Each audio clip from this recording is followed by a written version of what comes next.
नाज़रीन, एक ॿी ब्रेकिंग न्यूज़ अवां ते पहुचायूं भरिया सिटी मां। त भरिया सिटी वेझो ॻोठ बख्शू रिंद वेझो मुबैना फोरू ॻोठाणनि हथां सोगो कुटके बाद पुलिस हवाले कयो वियो आहे।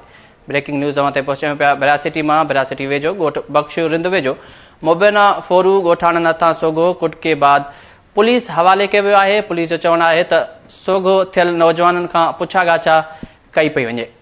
फोरू ॾोह जे इरादे सां बीठल हुआ। ॻोठाणनि मथां फायरिंग बाद खेनि गिरफ़्तार कयो वियो आहे। इलाइक़े वासियुनि जो अहिड़ो चवणु आहे। भरिया सिटी मां ब्रेकिंग न्यूज़ ते पहुचायूं पिया। भरिया सिटी वेझो ॻोठ बख्शू रिंद वेझो मुबैना फोरू ॻोठाणनि हथां सोगो कुटके बाद खेसि पुलिस हवाले कयो वियो आहे। पुलिस जो चवणु आहे त सोगा थियल नौजवाननि खां पुछा गाछा कई पई वञे।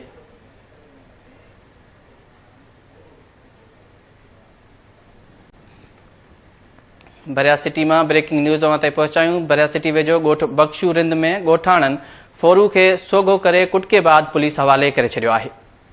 पुलिस जो चवणु आहे त सोगा थियल नौजवान खां पुछा गाछा कई पई वञे, जॾहिं त इलाइक़े वासियुनि जो चवणु आहे त फोरू ॾोह जे इरादे सां बीठल हुआ। ॻोठाणनि मथां फायरिंग बाद खेनि गिरफ़्तार कयो वियो आहे।